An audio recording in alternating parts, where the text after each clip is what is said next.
मौत को इतना नजदीक देखने से पांव कांपने लगे। एसीपी आज तक अपनी मौत को अपनी हथेली पर लेकर ही चला है, समझे? मौत से कभी डरा नहीं है वो। इतनी बड़ी बड़ी बातें हैं, अब बातों का वक्त नहीं है, अब एक्शन का वक्त है। कूदो एसीपी, छलांग लगाओ। 1 मिनट, लेकिन तुम पर कैसे विश्वास कर सकता हूँ कि मेरे कूदने के बाद तुम इन तीनों को छोड़ दोगे? तुम्हारे पास और कोई चारा भी नहीं। कूदो एसीपी।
ये शो देखते वक्त तो पेट के दर्द की दवा साथ में रखनी चाहिए।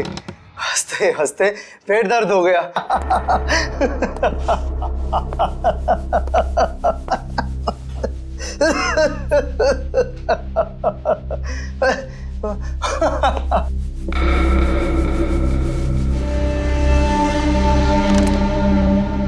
कौन है ये? प्रमोद कौन है ये? बहुत खुशकिस्मत हो तुम। मौत से कुछ पल पहले इतनी हंसी और इतनी खुशी हर किसी को नसीब नहीं होती। कौन हो तुम? अंदर कैसे आए? मौत को अंदर आने के लिए किसी न्योते की जरूरत नहीं पड़ती है।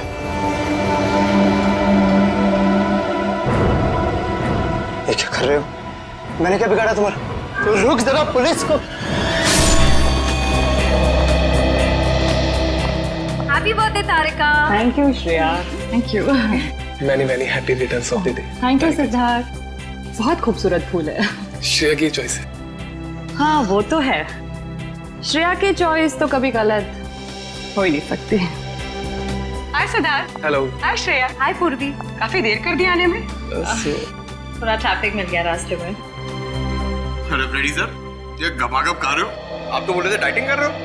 डाइटिंग ही तो कर रहा हूँ। इसके पहले तो मैं 5-5 प्लेटें एक साथ खा जाता था। क्या बात कर रहे हो? हमारे प्लान पे तो पानी फिर गया अभिजीत। अरे ऐसे कैसे? कुछ ना कुछ तो करूंगा मैं। कैसे? हृदय, उस कमरे में तुम्हारा कोई वेट कर रहा है। मेरा वेट कर रहा है? हाँ। कौन? तुम जाओ तो सही। अरे जाओ।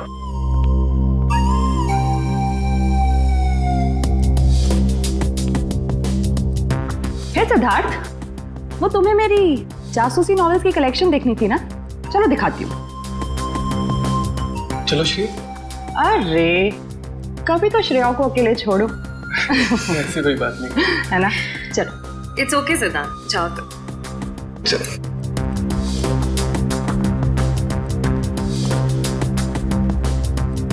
अरे श्रेया तुम यहाँ, वहाँ कमरे में कोई तुम्हारा वेट कर रहा है। कौन? अरे जाओ देखो तो सही। अरे सर।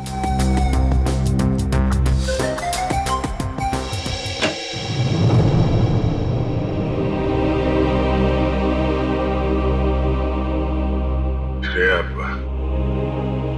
अच्छा किया तुम सिद्धार्थ को अपने साथ यहाँ ले आई। I am very sorry. उस दिन मैंने आपके साथ बहुत बुरा बिहेव किया था।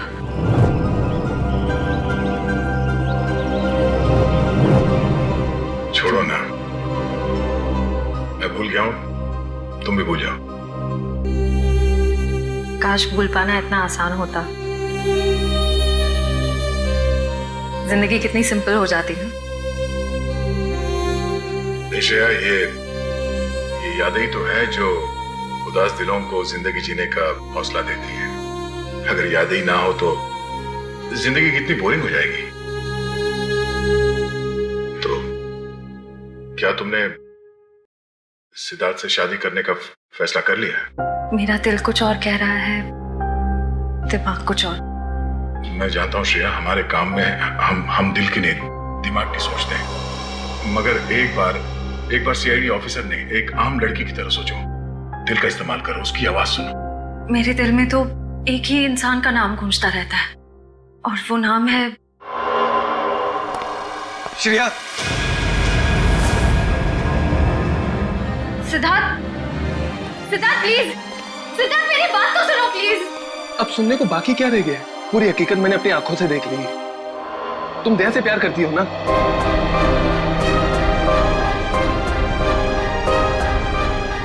सिद्धार्थ, मैं इस बारे में तुमसे बात करने वाली थी। की क्यों नहीं? सिद्धार्थ, काम इतना होता है, मौका ही नहीं मिला मुझे। मौका नहीं मिला? I just can't believe I heard that. Siddharth, Siddharth please मेरी बात तो सुनो। ये इतना आसान नहीं हो के। अपने आपको मेरी जगह रखकर तो सोचो, फिर पता चलेगा मैं किस अग्नि परीक्षा से गुजर रही हूँ।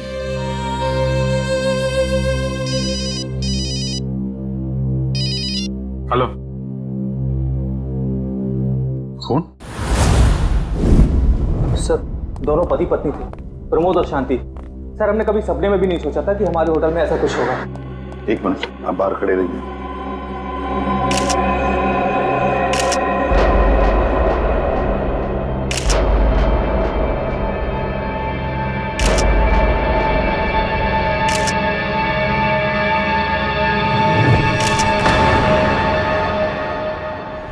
माय गॉड, दोनों की लाशें ऐसी इस अवस्था में।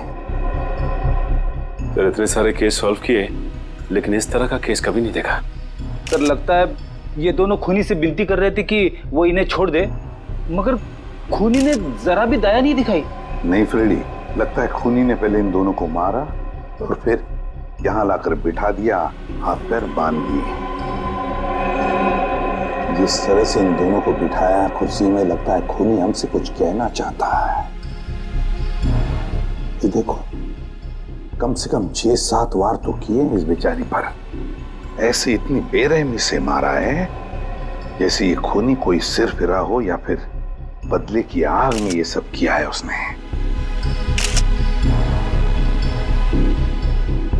My God. सर, इस प्रमोद की पीठ पे भी वार किया गया है।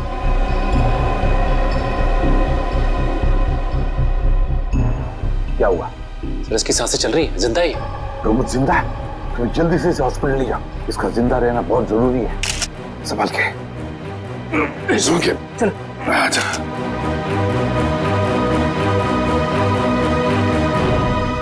एक बात बताओ, ये खूनी अंदर आया कैसे? किसी ने देखा कैसे? नहीं सर, ये सब रात में हुआ सर, और रात के वक्त इसकी ड्यूटी रहती है सर, इससे पूछिए आप। कैसे हुआ ये सब? सर, कुछ देर के लिए मेरी आंख लग गई थी रिसेप्शन डेस्क के ऊपर। तुम्हें शर्म नहीं आती ये कहते हुए कि तुम्हारी आंख लगी थी ड्यूटी पर? Sorry sir. एक बात बताओ, ये दोनों प्रमोद और शांति कब से रह रहे तुम्हारी होटल में? सर, पिछले 6 दिनों से रह रहे थे, और आगे भी 1 महीने रहने का प्लान था सर। क्यों, कुछ बताया इन्होंने? सर, प्रमोद जी की नई नौकरी लगी थी, नासिक से इस शहर में नए आए थे, उन्हें अपना घर नहीं मिला, इसीलिए होटल में रह रहे थे सर। ठीक है, जाओ। पंच, प्रमोद और शांति, इन दोनों की पूरी जानकारी चाहिए मुझे।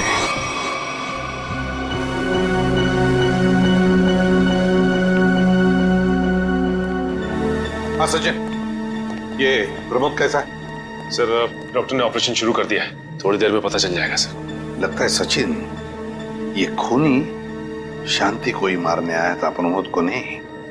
देखो ना, उसने प्रमोद पर सिर्फ एक ही वार किया और फिर देखा तक नहीं कि वो जिंदा है या मर गया।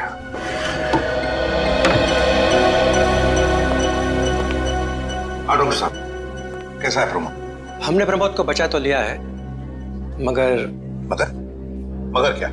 वो कोमा में चले गए हैं। कोमा में? लेकिन डॉक्टर साहब, प्रमोद को होश तो आ जाएगा ना? हम तो अपनी तरफ से पूरी कोशिश करेंगे, मगर कुछ कहा नहीं जा सकता। Thank you. कुछ भी हो, प्रमोद होश में आना ही चाहिए। खूनी को सिर्फ प्रमोद ने ही देखा है। डॉक्टर साहब, शांति की लाश से कुछ पता चला? दया, मौत की वजह तो तुम लोगों को क्राइम स्पॉट पे ही पता चल गई होगी। पेट पर चाकू के इतने सारे घाव हैं, उसी की वजह से मौत हो गई बेचारे की। हाँ, वो तो हमें पता चल गया था। उसके अलावा कुछ और? हाँ, एक खास बात। 2 महीने पहले इसका किडनी का ऑपरेशन हुआ था। ये देखो, इसमें फोटो है। किडनी का ऑपरेशन?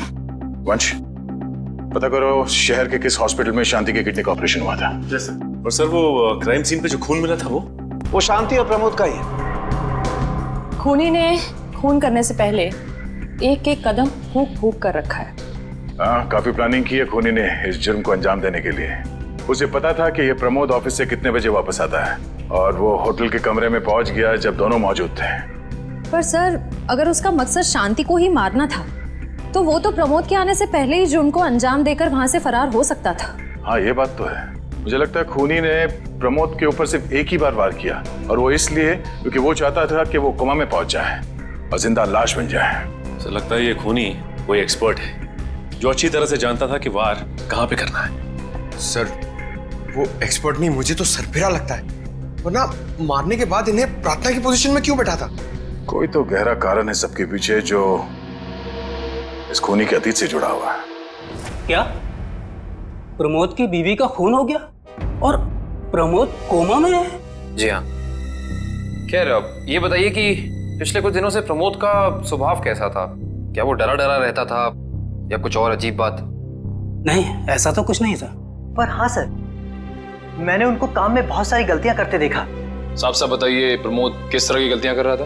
बेसिक अकाउंटिंग की गलतियां। मुझे तो हैरानी हो रही थी कि इतने काबिल और इतने क्वालिफाइड इंसान ऐसे बच्चों वाली गलतियां कैसे कर सकता है कोई। वो तो अच्छा हुआ कि मैंने उनकी गलती देख ली, वरना पूरी अकाउंट शीट खराब हो जाती। सर, मुझे तो लगता है उन्हें काम आता ही नहीं था। ऐसा कैसे हो सकता है? वो जिस कंपनी से आए थे वो तो बहुत बड़ी कंपनी थी, और कोई भी बड़ी कंपनी किसी ऐसे आदमी को अपने यहाँ नौकरी पर क्यों रखेगी जिसे उसका काम ही नहीं आता हो? अब तो इस प्रमोद की सारी कुंडली निकालनी पड़ेगी।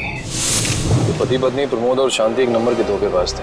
इनके सारे सर्टिफिकेट्स और डॉक्यूमेंट्स नकली हैं। स्कूल और कॉलेज हर जगह के। ऐसी क्या वजह हो सकती है जिस वजह से 420 करके ये उस फाइनेंस कंपनी में काम कर रहा था? ये इस प्रमोद को वहाँ काम करके क्या फायदा हो सकता है? इस सवाल का जवाब तो उसी वजह से जुड़ा है निखिल, जिसकी वजह से इस प्रमोद की हत्या की गई। पर वजह जो भी हो, उस वजह का पता तो सीआईडी निकाल ही लेगी। लेकिन सर, हो सकता है इन दोनों का नाम भी नकली हो सकता है। ऐसा भी हो सकता है कि ये दोनों असली प्रमोद और शांति हो ही ना, बल्कि कोई बहरूपिये हों जिन्होंने उन दोनों की जगह ले ली हो सकता है। एक सेकंड। हेलो, हाँ बोल रहा हूँ।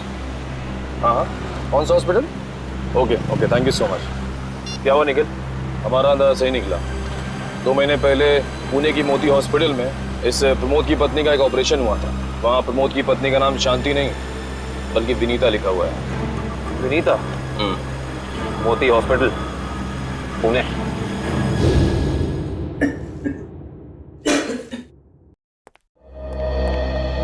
एक्सक्यूज मी, एक वक्त पे सिर्फ एक ही मरीज अंदर आएगा?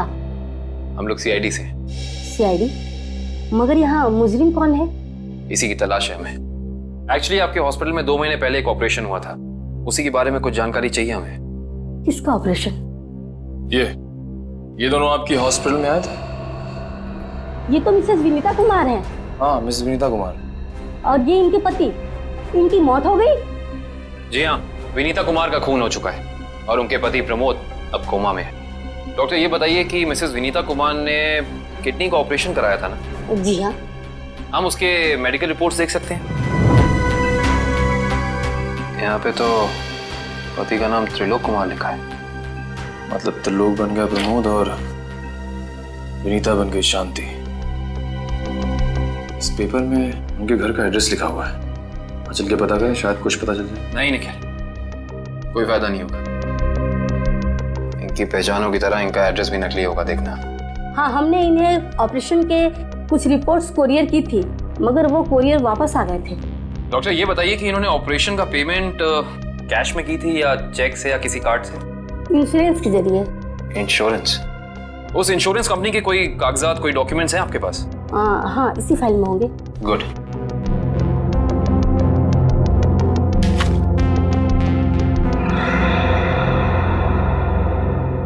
बिज हेल्थ इंश्योरेंस। अंकित, सभी अकाउंट्स और सभी खाते अच्छी तरह से बंद हो जाने चाहिए। कल शाम 5 बजे तक ऑडिटर आ जाएगा। हो जाएगा सर। कभी सपने में भी नहीं सोचा था कि हमारी कंपनी का अंत इतना बुरा होगा। ये किस अंत की बात कर रहे हैं आप लोग? जरा विस्तार से समझाइए। अगर आप अपने पैसे वापस लेने आए हैं तो भूल जाइए, क्योंकि जब तक अदालत अपना फैसला नहीं सुना देती तब तक हम किसी के रुपए वापस नहीं कर पाएंगे। पैसे वापस लेने नहीं, इंसाफ करने आए हैं। हम लोग सीआईडी से हैं। ओह, तो हमारी शिकायत सीआईडी वालों तक भी पहुंच गई है। शिकायत? ऐसा क्या कर दिया आपकी इस कंपनी ने? हमारी कंपनी ने नहीं, उस त्रिलोक ने आसमान की तरफ प्रगति करती हुई हमारी कंपनी के नाम को रातों रात मिट्टी में मिला दिया और हमें दिवालिया कर दिया उसने। त्रिलोक? एक सेकंड, आप इस त्रिलोक की बात तो नहीं कर रहे? हाँ, यही तो है वो। पर इसे क्या हुआ? किसी ने इसकी जान लेने की कोशिश की है। फिलहाल ये कोमा में। ये तो होना ही था, इतने लोगों को जो धोखा दिया इसने। किस धोखे की बात कर रहे हैं? हमारी कंपनी के क्लाइंट्स को झूठे सपने दिखाकर कहा कि सबके पैसे एक ही महीने में 2 गुना कर दूंगा, पर सबके पैसे बटोरकर 9 तो 11 हो गया वो। और क्लाइंट हमारी कंपनी से पैसे वापस मांग रहे हैं। बैंकक्रप्ट हो गया। इतने सालों से कंपनी की बनी बनाई इज्जत मिट्टी में मिल गई। खोए हुए पैसे और खोई हुई इज्जत तो फिर से कमाई जा सकती है, पर खोई हुई जान तो वापस नहीं आ सकती ना। क्या त्रिलोक ने किसी की जान भी ली है? हाँ, हमारी कंपनी के सीईओ अनुज जी, जो कि सदमे को बर्दाश्त नहीं कर पाए और दिल का दौरा पड़ने से उनकी मौत हो गई। कहीं ये सारा हमला अनुज जी का कोई करीबी तो नहीं कर रहा है? अनुज जी की मौत का बदला लेने के लिए? हो सकता है। अनुज जी के परिवार में कौन कौन है? उनकी पत्नी सुधा, जो कि अभी सदमे में है, और उनका बेटा विक्की। विक्की? इस विक्की का फोन नंबर दीजिए जरा। विक्की के फोन का सिग्नल यहीं आसपास बता रहा है। होगी मैं। अच्छा, अभी भी मागाधे रोड की तरफ मुड़ा है। मागाधे?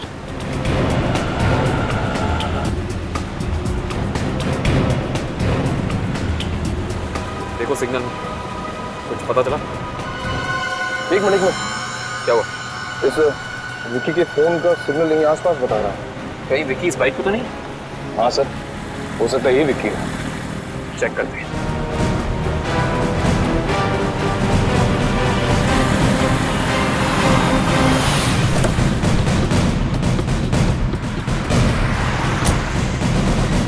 सुनो भाई साहब, तुम ही विक्की हो?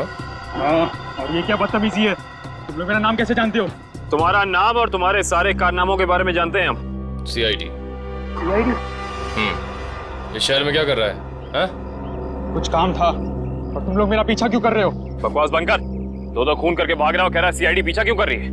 मैंने कोई खून नहीं किया है। अच्छा, त्रिलोक और विनीता का खून नहीं किया तुमने? What?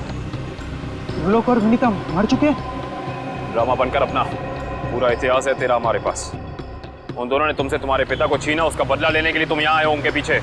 हाँ, मैं बदला लेने जरूर आया था, पर मैंने उनका खून नहीं किया। देख, सच बोल दे समझा, नहीं अपनी शक्ल नहीं पहचान पाएगा। मैं सच कह रहा हूँ। मैंने किसी तरह उनके बारे में पता किया। मैं उनके होटल भी गया था, मगर जैसे मैं उनके कमरे की तरफ जा रहा था, मैंने उनके कमरे में एक आदमी को जाते हुए देखा। कौन सा आदमी था वो? उसके चेहरे को ठीक से देख नहीं पाया मैं। तुम्हें जो भी याद है, जितना भी याद है, साफ साफ बताओ। कद लगभग 6 फीट, ओवरकोट पहना हुआ था उसने, और उसके बाल लंबे थे यहाँ तक। हाँ, और उसने एलिगेटर शूज पहने हुए थे। Alligator shoes? हेलो, एक और खून?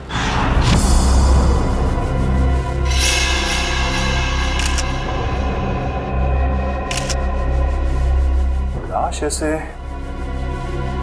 अजीब ढंग से क्यों बैठा है? कमाल है सर, पिछले वाले केस में खूनी ने उन दोनों को होटल में चाकू मारकर प्रार्थना वाली पोजीशन में बैठाया था, और इसे गोली मार के इस तरह से। लगता है दोनों का खूनी एक ही है। गोली सीधे माथे के बीचों बीच मारी है। अगर ये सीरियल किलर होता तो इसे भी चाकू से मारता सर, क्योंकि विनीता को उसने चाकू से मारा था। इसे तो गोली मारी। हाँ, मगर लाशों को ऐसे एक ही ढंग से बिठाना क्या दो अलग अलग खूनी करेंगे? मुझे लगता है दोनों का खूनी एक ही है। और जिस वक्त इस तिग्मांशु का खून हुआ, लगता है खाना खाने ही वाला था।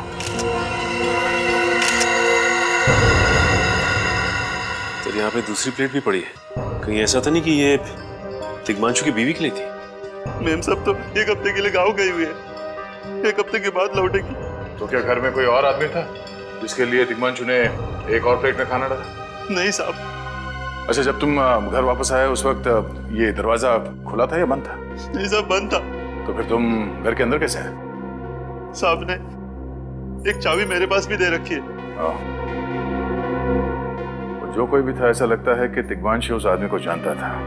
एक काम करो सचिन, पंकज, घर की अच्छी तरह से तलाशी लो, देखो कुछ मिलता है क्या।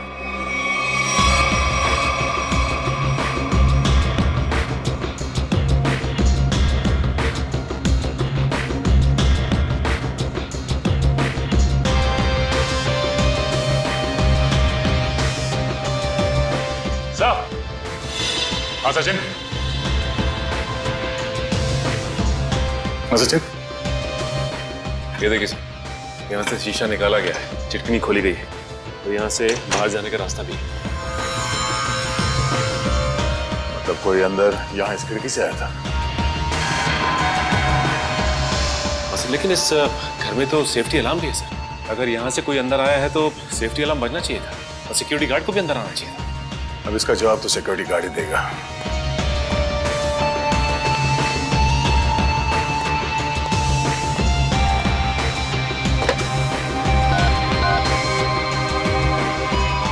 Hello security.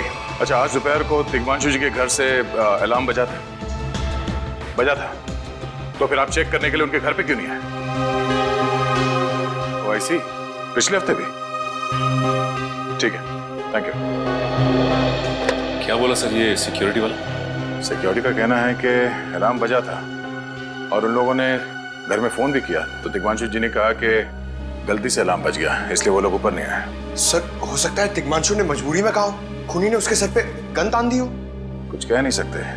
बात करते वक्त अगर थोड़ी सी भी टेंशन हो आवाज में तो ये सिक्योरिटी वाले तुरंत भाप लेते हैं। दरअसल पिछले हफ्ते भी तिग्मांशु के घर से अलार्म बजा था और जब सिक्योरिटी वालों ने फोन किया था तो तिग्मांशु ने यही कहा था कि गलती से बच गया। सर, ये खूनी काफी चालाक लगता है, खेल खेल रहा है। देखते हैं, जरा देखो इस घर में कुछ और मिलता है क्या। खूनी ने कोई ना कोई सुराग जरूर छोड़ा होगा, चेक करो।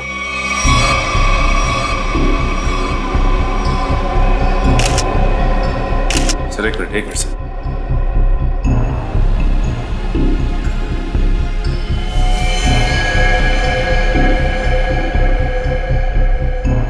ये देखिए सर, खून।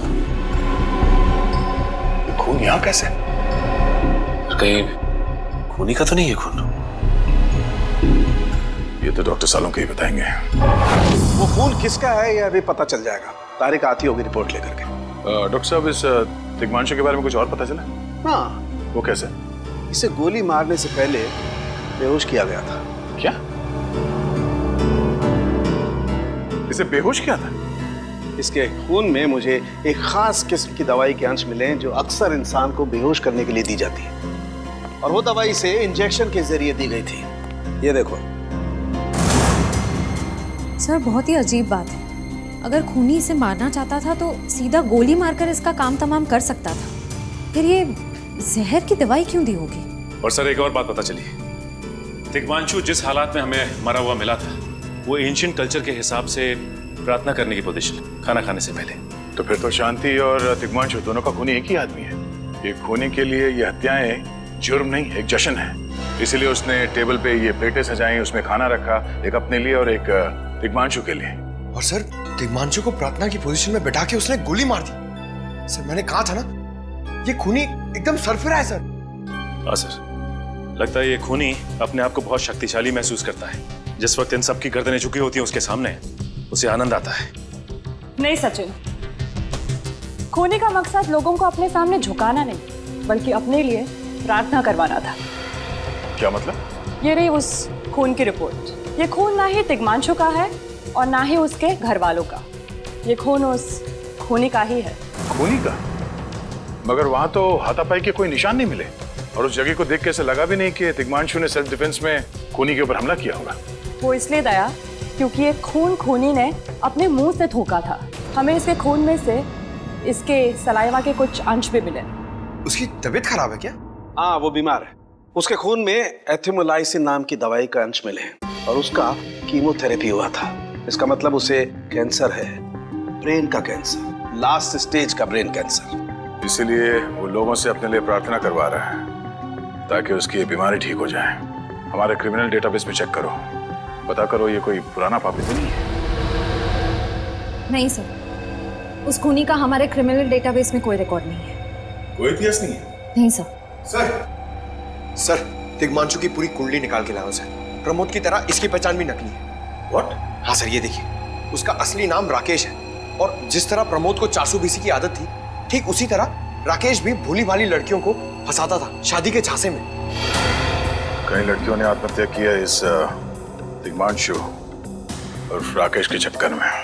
हाँ सर, शादी के बाद उनके पैसे लेके ये गायब हो जाता। सर, इसका मतलब खूनी ने 2 ऐसे लोगों को मारा जो पहले से मुजरिम थे। शायद उसने सोचा होगा कि मरने से पहले कुछ अच्छे कर्म कर लूं। नहीं श्रेया, जरूर कोई रिश्ता रहा होगा उसका इन दोनों अपराधियों के साथ। पता करो इन दोनों अपराधियों का केस किस पुलिस स्टेशन में फाइल किया गया था? सर, ब्रेन कैंसर के जितने भी पेशेंट्स हैं शहर में, उन सबकी लिस्ट मिल गई है। कुल मिला के ऐसे 50 पेशेंट्स हैं, जिसमें से 10 पेशेंट्स ऐसे हैं जो कैंसर की लास्ट स्टेज पे हैं। उनमें से 4 औरतें हैं, बचे 6। हाँ सर, और इन 6 में से 4 ऐसे हैं जो 70 साल से ऊपर के बुजुर्ग हैं। अब बचे 2, ये उदय और भानु। तुम इन दोनों से मिले? हाँ सर, ये उदय 6 महीने से हॉस्पिटल में है। और भानु? भानु सर 1 महीने से हैदराबाद में। ये कैसे हो सकता है सचिन? अगर वो मुजरिम इसी शहर में है तो कहीं ना उसका इलाज चल रहा होगा ना कहीं से वो दवाई खरीदता होगा। वांची सर, इस शहर में जितने भी केमिस्ट है जहाँ पे ब्रेन कैंसर की दवाइयाँ बेची जाती है, उन सब की लिस्ट चाहिए मुझे। सब पता चल गया। त्रिलोक और राकेश दोनों के खिलाफ एक ही थाने में केसेस दर्ज किए गए थे, जगतपुरी थाने। इस केस का पूरा इतिहास जगतपुरी थाने से ही पता चलेगा। Excuse me, yes. आपकी दुकान पे ब्रेन कैंसर की दवाइयाँ बेची जाती हैं? जी हाँ, हमारी दुकान उन चुनिंदा दुकानों में से है जहाँ ये दवाई आपको मिलेगी। वैसे ये दवाइयाँ बहुत कम लोग खरीदते होंगे नहीं? जी, बहुत महंगी है एक्चुअली। अच्छा, जो लोग ये दवाइयाँ खरीदते हैं उनकी लिस्ट मिल सकती है हमें?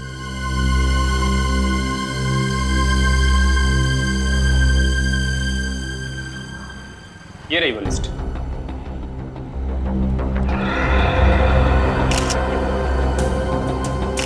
तपन, उदय और नितिन, ये तीनों लोग तो उस मरीज की लिस्ट में थे। अच्छा, आपको पूरा यकीन है कि इनके अलावा और कोई नहीं आता ये दवाई लेने के लिए? जी नहीं, लेकिन हो सकता है कोई गैर कानूनी तरीके से ये दवाई खरीद रहा हो। ये दवाइयाँ काफ़ी महंगी है ना, आम आदमी इसका खर्चा नहीं उठा सकता। अच्छा, आप किसी ऐसे आदमी को जानते हैं जो ये गैर कानूनी काम करता है? एक आदमी है, आंद्रे नाम है उसका। प्यार से लोग उसे एंडी कहते हैं। ये जो ज्वाला रोड पे पब्लिक पार्क है ना, अक्सर वही मिलता है। कांस्टेबल सुनील। Yes sir. आप सीआईडी से ही हैं ना? हाँ, हमारी बात शायद आप ही से हुई थी। सर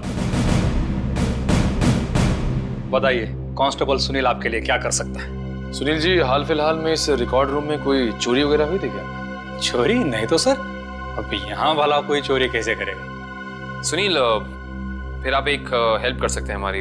हमें 2 मुजरिमों की फाइल चाहिए। एक का नाम है त्रिलोक कुमार और दूसरे का राकेश भिवेन। 1 मिनट सर, क्या नाम बोले? राकेश? राकेश भिवेन।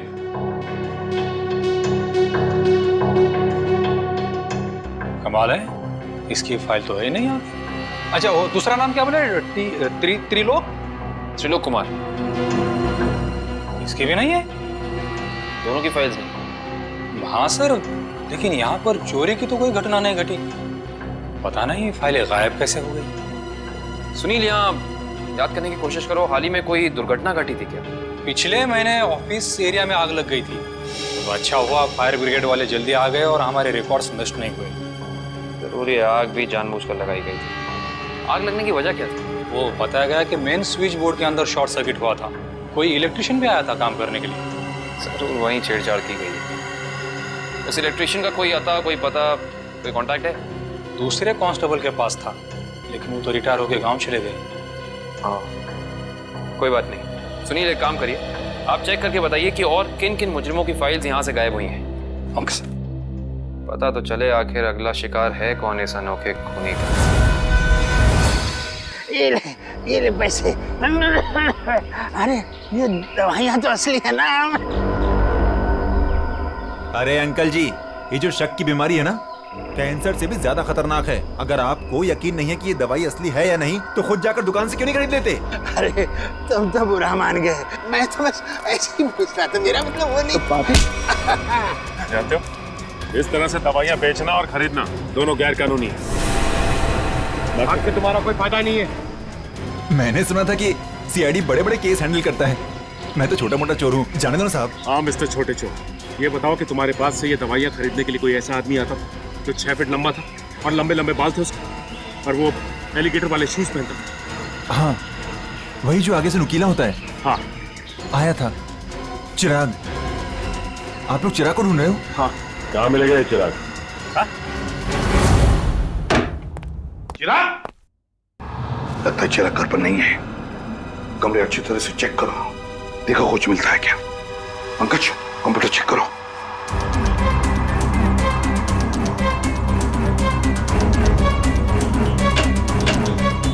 सर, ये देखिए, पूरी अलमारी गन्स और चाकू से भर रखी इस चिराग ने। My God. सर, हाँ, अंदर के कमरे में से ये खून से भरे हुए कपड़े मिले। पुलिस रिकॉर्ड रूम से फोन है। देखो। हेलो, जी कहिए। कौन? संदीप, स्वाधीन और हेमंत। ओके, ठीक है। कौन है ना? सर, त्रिलोक और तिग्मांशु की तरह इन तीनों की फाइल भी चोरी हुई है पुलिस रिकॉर्ड रूम से। मतलब अभिजीत, अब ये चिराग इन तीनों में से किसी एक को मारने वाला है। सर एक सेकंड, ये देखिए सर, इस कंप्यूटर की फाइल में इन तीनों की फाइल है। सर ये तीनों भाई हैं और बदमाश भी हैं, और इन्होंने 3 खून किए हुए हैं सर। सर यहाँ पे 2 एड्रेस है, एक चीकूवाड़ी और एक चारकोप और चीकूवाड़ी। एक काम करते हैं अभिजीत, हम दोनों चीकूवाड़ी चलते हैं और तुम लोग तीनों भी चारकोप चले जाओ। Yes sir. हाँ सर। चलो अभिजीत।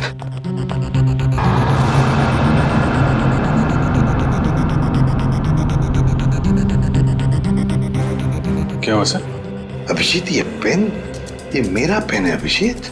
आपका पेन? यहाँ पे कैसे सर? ये पेन मैंने जग्गा को दिया था, जग्गा को। जग्गा सर, वो आपका खबरी? हाँ अभिजीत, मेरा खबरी। मगर जग्गा तो मर चुका है सर। हाँ अभिजीत, तो मर चुका है, लेकिन जिस खून में तलाशी करने में मदद की थी जग्गा ने हमारी, उस वक्त वो खून भी इसी तरह हो रहे जैसे आज हो रहे हैं। खून करने के बाद लोगों को प्रार्थना की पोजीशन में रखा जाता है। चलते हैं सर। नहीं अभिजीत, क्योंकि अभिजीत जिस तरह से वो खून किए जा रहा है, लगता है मुझे संदेशा भेज रहा है, मुझे मिलना चाहता है अकेले में।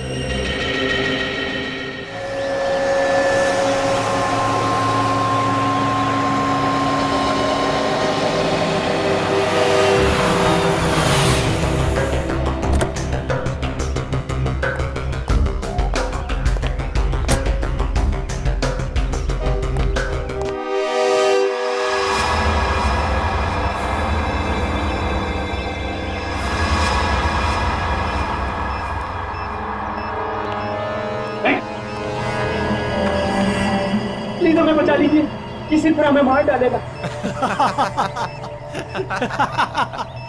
घबराओ मत, मैं इससे भी प्रद्युम्न हूं, कुछ नहीं होने दूंगा तुम्हें। इनकी बातों को ज्यादा सीरियसली मत लेना, इन्हें तो झूठे वादे करने की आदत है, और इतनी बड़ी बड़ी बातें करने से पहले एसीपी जरा मेरा इंतजाम तो देख लो। बस रिमोट के इस बटन को दबाना है और ये तीनों हमेशा के लिए बूम, धरती से गायब। क्यों कर रहे हो तुम ये? क्या गलत कर रहा हूँ? हाँ बोलो। पर ये तीनों तो पैसे भी कानून से भागे हुए अपराधी है ना, तो इन्हें मारकर क्या गलत कर रहा हूँ मैं? इन्हें सजा देने का हक तुम्हारा नहीं, सिर्फ कानून का हक ही है। बस यही तो प्रॉब्लम है, जब तक तुम कानून में हो कुछ नहीं हो सकता। क्या क्या चाहते हो तुम मुझसे? पहले अपनी एक गन मुझे दो। एसीपी, मुझे अपनी गन दो, वरना मैं ये रिमोट दबा दूंगा। एसीपी, मैं 3 तक गिनूंगा। 1 2 3। नहीं,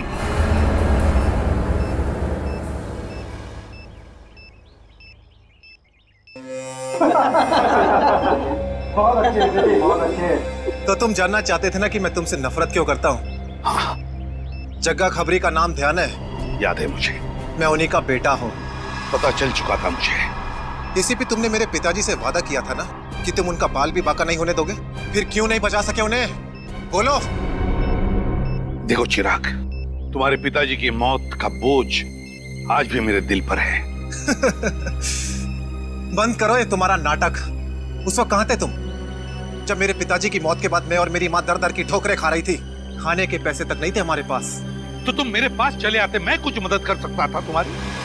क्या कर लेते तुम? हाँ, सिवाय झूठे वादों के। तुम्हें पता है एसीपी, मुझे कैंसर है, आखिरी स्टेज। और ये इसीलिए क्योंकि मेरी माँ के पास पैसे नहीं थे मेरे इलाज के लिए। मैं तुम्हारा दुख समझ सकता हूँ चिराग, तुम्हारी तकलीफ समझ सकता हूँ, मगर इन तीनों ने क्या बिगाड़ा है तुम्हारा? तुम इन तीनों की जान बचाना चाहते हो? हाँ। तो तुम्हें अपनी बलि देनी होगी। क्या मतलब? मतलब तुम इस बिल्डिंग से छलांग लगानी होगी, ताकि फिर कोई जग्गा खबरी सीआईडी का शिकार ना बने।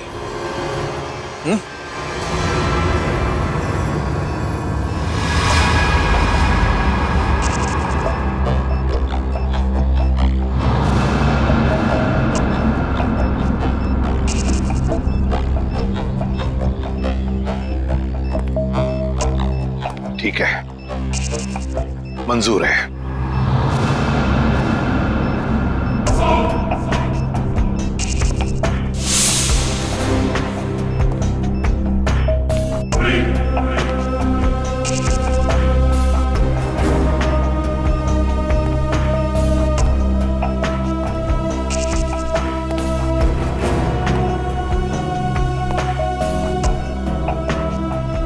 चढ़ो एसीपी, चढ़ो।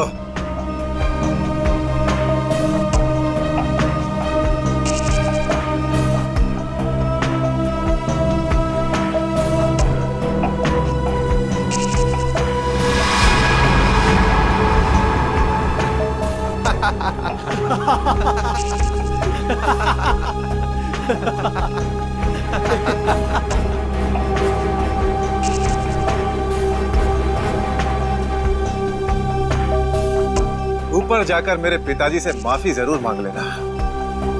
क्या हुआ? मौत को इतना नजदीक देखने से पांव कांपने लगे? एसीपी आज तक अपनी मौत को अपनी हथेली पर लेकर ही चला है, समझे? मौत से कभी डरा नहीं है वो। इतनी बड़ी बड़ी बातें, अब बातों का वक्त नहीं है, अब एक्शन का वक्त है। कूदो एसीपी, छलांग लगाओ और अपनी ये बेहतरीन जिंदगी को अलविदा कह दो। चलो। 1 मिनट, मैं जरूर कूदूंगा, लेकिन तुम पर कैसे विश्वास कर सकता हूं कि मेरे कूदने के बाद तुम इन तीनों को छोड़ दोगे? तुम्हारे पास और कोई चारा भी नहीं है। कूदो एसीपी, वरना मैं इस रिमोट का बटन दबा दूंगा।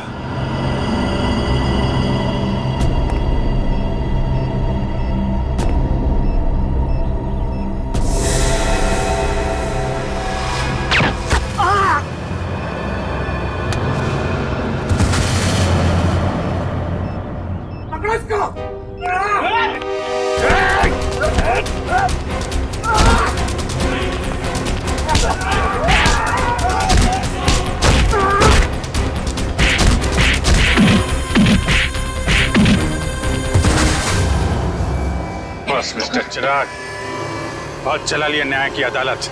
सीआईडी का काम सीआईडी को सौंप दो। फ्रेडी, पंकज, उन तीनों के शरीर से बॉम्ब हटा दो संभाल के। और तुम मेरे दोस्त, मेरा खबरी जग्गा के बेटे लगते ही नहीं, उस बेचारे ने तो अपनी जान कुर्बान की हमारी मदद करने में, कानून की मदद करने में। मगर तुम, लानत है तुम पर, जैसे घटिया काम करने निकले थे। दो खून किए तुमने। तुम्हें तो शायद फांसी ही होगी, फांसी।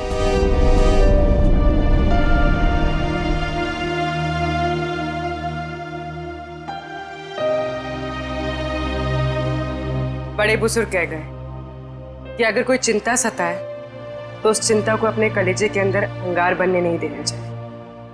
कलेजा जल जाता है। मुझे कोई चिंता नहीं सता रही है। In fact I think I am the luckiest girl in the world right now. CID में सब मेरे काम से खुश हैं। मेरे पास तुम दोनों जैसे दोस्त हैं। मेरी शादी होने वाली है। एक लड़की को और क्या चाहिए होता है? शायद प्यार। प्यार भी तो है ना मेरे पास। मम्मी पापा का प्यार, दोस्तों का प्यार और सिद्धार्थ का प्यार। जुबां की बात दिल से मेल नहीं खा रही है श्रेया। मतलब ये कि दिल की बात जुबां पे लाने का वक्त आ गया है श्रेया। वो श्रेया कहाँ गई? हाँ, जो अपने सारे डिसीजंस खुद लेती थी, जिसे पता था कि उसको अपनी जिंदगी में क्या चाहिए। हाँ श्रेया, अब वक्त आ गया है। तुम्हें किसी एक को चुनना ही होगा। और अगर तुमने एक स्ट्रॉन्ग डिसीजन नहीं लिया ना, तो उसका असर तुम्हारी जिंदगी पर नहीं, बाकी 2 जिंदगियों पर भी पड़ेगा। मैं क्या डिसीजन लूं? किसे चुनूं? उस इंसान को जिसे मैं बहुत प्यार करती हूं, पर उन्होंने कभी अपने प्यार का इजहार नहीं किया, या शायद वो मुझसे प्यार करते ही नहीं, या फिर उस इंसान को जो मुझसे बहुत प्यार करता है, मुझे पलकों पर बैठा कर रखता है।